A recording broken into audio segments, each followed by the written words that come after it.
વરહમતુલ્લાહિ વબરકાતુહુ. મુસ્લિમ સમાજ આપણો કેટલો આગળ છે અને કેટલો હોશિયાર છે તે જુઓ. અલ્હમ્દુલિલ્લાહ આપણે કેટલા પાછળ છે. આજે તમે મોહમ્મદપુરાથી લઈને માટલીવાડ સ્કૂલ લગીને જો અને તમને આવો કોઈ કચરો જોવો હોય તો મને તમે કહેવા આવજો કે આવો કચરો હોય. આપણે જે બ્રિજની જે લોકો બિચારા ગરીબ લોકો લારીઓ ગલ્લા ચલાવતું હતું બરાબર, એના માટે લોકોએ બંધ કરી દીધું સમજો. હવે ત્યાં આપણે ગંદકી વેઠી ને પબ્લિકને રહેવાનું વ્યવસ્થા કરી આપી, કેમ કે આની અંદર કોઈ બોલવાનો હક બોલવાવાળું કોઈ છે જ નહીં મુસ્લિમ સમાજની અંદર. હવે આ જુઓ તમે, આ ગંદકી છે. ગંદકી અહીંથી કે લઈને બાયપાસથી વેલફેર લગીને ગંદકી તમને જોવાની મળશે. આપણો મુસ્લિમ સમાજ એટલે રોજીરોટી બિચારા કમાતા હતી ને બંધ કરી દીધું એ લોકોએ. શું કર્યું? રોજીરોટી કમાતું એ બંધ કરી દીધું અને વસ્તીઓ અહીં રહેવાનું કરી દીધું આ લોકોને ફર્સ્ટ ક્લાસ. ને બ્લોક તો નગરપાલિકાને મને એવું લાગે કે લગાવ્યો ત્યાંનો કોઈ જોવાય નથી અને સફાઈ કરવાય નથી આવ્યું. અને મુસ્લિમ સમાજને જે બિચારા રોજીરોટી કમાતું હતું તો આપણા સમાજના આપણા સમાજ સેવકોએ બંધ કરાવ્યું ને એમને નહારી મૂક્યા આ જગ્યાએથી કે રોજીરોટી તમે ના કમાવો, તમે ગરીબાને ગરીબાઈ તમે રહો, એવી રીતે લોકોને ભગાવી મૂક્યા અહીંયા કરતી. આ રસ્તાની નીચે હતા, બ્રિજની નીચે હતા, બિચારાને એમને શું હતું? રોજીરોટી કમાતા હતા બિચારા.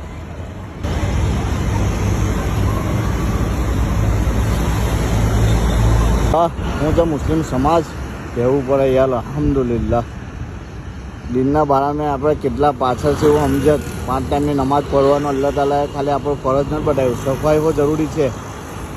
સફાઈ અડધું ઈમાન છે ભાઈ મુસ્લિમ એરિયાની અંદર. હા કે માશા અલ્લાહ. અલ્હમ્દુલિલ્લાહ અલ્હમ્દુલિલ્લાહ. અલ્લાહનો શુક્ર છે ને બહુ મોટો એહસાન છે કે આપણો મુસ્લિમ સમાજ બહુ પાછળ છે એવું સમજો. મને તો એવું લાગે કે સમાજ છે જ નહીં આપણે, એવું લાગે છે મને તો દિવસે દિવસે. જોઈ લો ભાઈ, જોઈ લો. જઈ જોવા છે મુસ્લિમ સમાજને ચારો તરફ ગંદકી જ ગંદકી જોવાની મળશે. અને એવું સમજો કે આપણે કોંગ્રેસની અંદર નગરપાલિકાની અંદર આપણા 12 સભ્યો છે મુસ્લિમ સમાજના. કેટલા? 12 સભ્યો. અને એવું કહેતા કે ભાઈ અમારા મુસ્લિમ સમાજની અંદર સફાઈ છે અને અમે સફાઈ પહેલી કરાવીશું, તો મને કંઈ જોવામાં આવતી નથી. ને સફાઈ તો એટલી ખરાબ છે કે જઈ જુએ ત્યાં ગંદકી જ જોવાય છે. મુસ્લિમ સમાજના આ જગ્યા પર મને એવું લાગે કે 50 થી 200, 250, 300 લારી હતી. રોજ બીજા રોજીરોટી કમાતા હતી ને હટાવીને આ ગંદકી ભેગી કરી. આ નગરપાલિકાએ કેટલી મહેનતથી ને કેટલી એમથી એ લોકોએ આ બ્લોક લગાવેલા છે. ત્યારે તો કે આજે બ્લોકનો કોઈ નકશોય નથી જોવાતો. એવું નથી કે બ્લોક લાગેલા છે. આજે આ છે મુસ્લિમ એરિયો, સમાજ સેવકનો એરિયો કહેવાય. શું કહેવાય? સમાજ સેવકનો એરિયો. 5-5 મિનિટે સમાજ સેવક કોલરિંગ લાવ્યું દરેક જગ્યાએ આવી જાય છે. ટીમના એરિયામાં આ વસ્તુ આ ગંદકી જોવામાં મળે. જુઓ જોઈ, આજે લારી ગલ્લા બધા લોકોને બંધ કરીને બેરોજગાર કરીને આ લોકોએ ગોચરો ભેગો કર્યા હતા એરિયામાં પશ્ચિમ વિસ્તારની અંદર એ બ્રિજની નીચે. ને કેટલા બ્લોક મારીને કેટલી મહેનતથી લોકોએ મહેનત કરી છે નગરપાલિકાએ. હું એવું કહું કે આપણે પૈસા આ જનતાના પૈસા છે, તો જનતાના પૈસાને આટલો ગોચરો કરવાનો કે નહીં, સફાઈ નહીં, કશું જ નહીં. લા આ જુઓ, આ લારીઓ ગલીઓ હટાવીને લોકોને વસ્તી વસાવી અહીંયા. આપણો મુસ્લિમ સમાજ આની નામ કહેવાય. ને ગંદકી એટલે ચારે બાજુ ગંદકી તમને જોવા મળશે, ચારે બાજુ. હવે આ હોટલો છે આપણા સમાજનો. આ જો બધો હોટલો, ખાવા પીવાની હોટલો છે, એની મમ્મી ગંદકી તમે જોઈ શકો પશ્ચિમ વિસ્તારની અંદર. જોઈ લીધો. આ તમે નગરસેવકો આપણે નગરપાલિકાના લોકોને વિનંતી આજે જે લારી ગલ્લા તમે હટાવી હતી જગ્યાએ પબ્લિકને વસાવા તમે રહેવાય પૂછ. આ બ્લોકની હાલત તો જો એવું નથી લાગતું બ્લોક લાગેલા છે. આ પશ્ચિમ વિસ્તારની એરિયો જોઈ લો.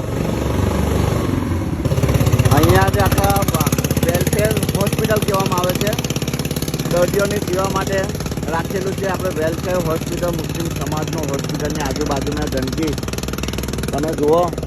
આ ઈદનો કે મરઘો આ લોકો નોખી જાય. જો આ કાગડાઓ ખાય છે, જો આ બધા પહેલાં આ જોઈ લો. કેમ આ હું કહું કે આપણે આ ખાધરો લોકોને કચરો બનાવવા મૂક્યો આપણે આ સમાજે, કેમ મને કોઈ બોલી નથી શકતા? આ જો ગંદકી તો જુઓ યાર, કસમ ખુદાની. આ લોકો બીમારીઓ જોઈને એવું થાય કે જોઈને બીમારીઓ કરવા માટે કચરો બનાવ્યો હતો આપણે અહીંથી કે ત્યાં લગીને જોવાલા. કસમથી ચારે બાજુ મુસ્લિમ સમાજની ગંદકી એટલે 1 નંબરની ગંદકી છેલા. કસમ ખુદાની ખાઈને અલ્લાહના વાસ્તે હું કહું કે તમે કંથાળિયા મોહમ્મદપુરાથી લઈને તમે દાલ્લો માટલીવાળા લગીને જો હવે તમારે કોઈ બી કચરો જોવાય તો મને કીજો તમે. એટલે આપણું ઈમાન છે ને, આપણે જે સફાઈ અલ્લાહ તાલા આપણને કેટલું નબી આપણને શીખવાય કે સફાઈ વિશે તેની જગ્યાએ સફાઈ નથી, જે નથી રાખવાની તે લોકો સફાઈ રાખે અને આપણે સફાઈની જગ્યાએ આપણે ગંદકી ગણ્યા સમાજની અંદર જોવાલા. લા હૌલ વલા કુવતા ઇલ્લા બિલ્લાહ અસ્તગફિરુલ્લાહ.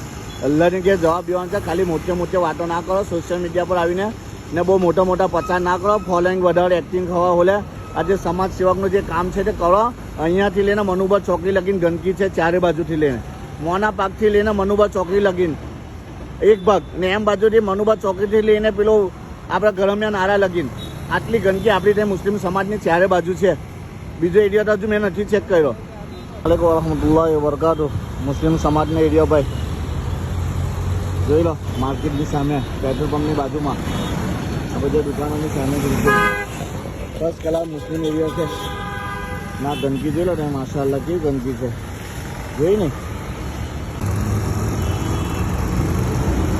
હા બકરી ઈદને કેટલો ટાઈમ છે જુઓ, કચરો ઉઠાવો કોઈ રાજી નથી.